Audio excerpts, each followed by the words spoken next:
तो hi guys, welcome और welcome back to my channel. तो आज हम बात करने वाले हैं बहुत ही इंपॉर्टेंट टॉपिक में सीटेट से रिलेटेड कि हम लोग 10 दिन में ही पढ़ के अच्छा स्कोर कैसे करें। तो अगर आप लोगों ने पहले थोड़ा बहुत भी पढ़ा हुआ होगा ना, तो वो आपका प्लस पॉइंट हो सकता है। प्लस अगर आप लोगों ने अभी तक कुछ भी नहीं पढ़ा, मतलब कुछ भी नहीं आता, तो उससे भी आपको मतलब इतना भी स्ट्रेस नहीं लेना। वैसे स्ट्रेस वाली बात है, क्योंकि अभी तक अगर आप लोगों ने कुछ नहीं पढ़ा तो सिर्फ 10 दिन है। तो 10 दिन में भी लेकिन आप लोग एक अच्छा स्कोर कर सकते हो, ये मैं आपको बता सकती हूँ कैसे। तो आपको क्या करना है, आप डीके गुप्ता सर की वहाँ पे जाओ।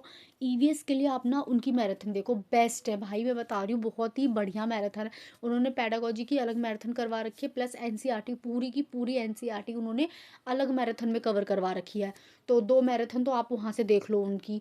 उसके बाद फिर आपको नेक्स्ट क्या करना है, हिमांशी मैम की सीडी की 6-7 घंटे की मैराथन है, वो देख लो, पूरा सिलेबस कवर है, प्लस उनके फ्री जो नोट्स है उसको आप बस रिवाइज कर लो। हिंदी इंग्लिश की मैराथन भी आप वहीं से देख लो। आपका ईवीएस, हिंदी, इंग्लिश और सीडीपी 4 सब्जेक्ट तो बहुत ही बढ़िया से कवर हो जाने हैं इससे। उसके बाद फिर जो मतलब मॉक टेस्ट वगैरह उन्होंने करवा रखे हैं, जीन प्याजे से रिलेटेड अलग 50 क्वेश्चन है, हिंदी से अलग है, इंग्लिश से अलग है। तो अगर आप लोग वो भी देख लेते हो ना, तो आपके बहुत सारे डाउट्स जो भी होंगे ना मैराथन देखने के बाद कि अच्छा इससे क्वेश्चन कैसे बनेंगे, उससे क्वेश्चन कैसे बनेंगे, तो वो चीज़ आपकी बहुत ही अच्छे से क्लियर हो जाएगी उससे। मेन चीज़ उसके बाद फिर ना आप लोग जो नेक्स्ट चीज़ है हमारी वो है कि आप लोग ना टारगेट रखो कि अब हम ना टारगेट रखेंगे 28 से लेके 31 तक। हमें मतलब 4 दिन है और 4 सब्जेक्ट है, तो एक दिन एक मैराथन हमें कंप्लीट करनी ही करनी है। अगर वो 6 घंटे की है, 7 घंटे की, 8 घंटे की, डजेंट मैटर, आपको एक मैराथन पूरी की पूरी कंप्लीट करनी है। प्लस अगर किसी सब्जेक्ट की 2 मैराथन है तो आपको वो भी कंप्लीट करनी है। ये टारगेट रखो। फिर उसके बाद जो फरवरी के 1 से लेके 5 तारीख के बीच का टाइम है ना, उसमें आप लोगों को क्या करना है, सिर्फ और सिर्फ पीवाईक्यू सॉल्व करना है, कुछ नहीं करना, कोई मैराथन नहीं देखनी, कोई क्लास नहीं देखनी, सिर्फ और सिर्फ पीवाईक्यू सॉल्व करना है। प्लस जहाँ पे भी आपको लग रहा है कि हाँ ये नहीं हो रहा, उसके बाद फिर आप वहाँ पे जाके यूट्यूब पे सर्च वगैरह कर सकते हो, बहुत बढ़िया से आपको एक्सप्लेनेशन के साथ आंसर बता देते हैं वो लोग।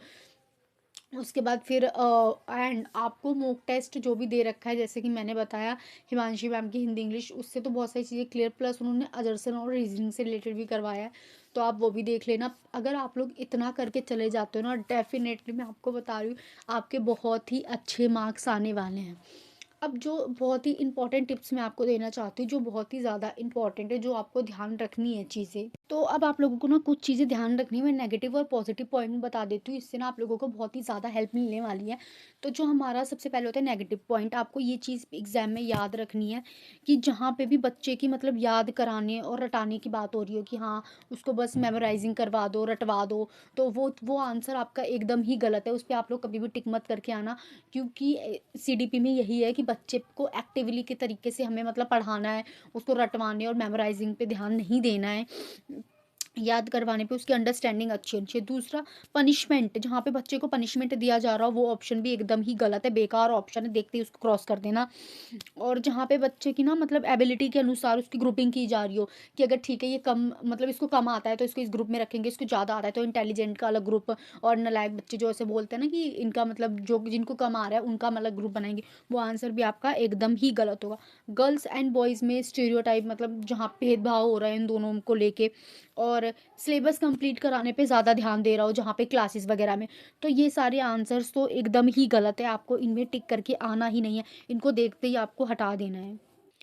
और दूसरा हमारा आता है जो बच्चा होता है उसको दोषी ठहराया जाए कि हाँ तू नहीं करा होगा, तू नहीं चुराई है इसकी पेंसिल, तू नहीं करा है, वो आंसर भी एकदम ही गलत है। और जहाँ पे मतलब अंक या ग्रेड वगैरह है परीक्षा में, उसको करने की बात की जा, मतलब ये देख लो आप, जहाँ पे बच्चे को ग्रेड और मतलब उसके इसी सब मतलब एग्ज़ाम वगैरह को लेके बात कही जा रही हो कि हाँ बस एग्ज़ाम में पास हो जाए, ये सारी चीज़ें एकदम ही बेकार है, तो इसको भी आप लोग हटा देना।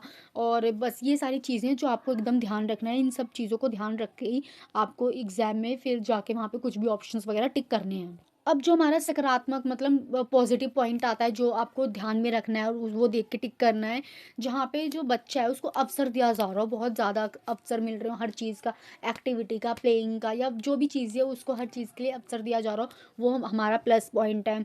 मल्टीलिंगुअल क्लासरूम हो जहाँ पे 2-3 भाषा बोली जा रही हो, और करके सीखने के लिए उनको इनकरेज किया जा रहा हो कि करके सीखना है आपको, और कुछ भी काम करने के लिए ना उनको इंडिपेंडेंट छोड़ दिया गया हो, वहाँ पे वो सारी चीज़ें आपको देखनी है।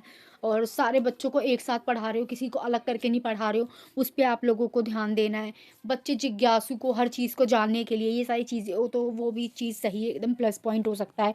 तो बस इन सब चीज़ों का भी ध्यान रखना, इससे भी आपके अच्छे मतलब मार्क्स आ सकते हैं और आंसर आप लोग ढूँढने में आपको आसानी हो जाएगी। तो अभी के लिए बस इतना ही। और मतलब मैंने बहुत कुछ रिकॉर्ड नहीं करा था, तो इस वजह से मैंने पुरानी क्लिप्स वगैरह डाल दी, पर ये वीडियो बहुत ज़्यादा इन्फॉर्मेटिव थी, तो इस वजह से मैंने बना दी। Thank you for watching, subscribe for more.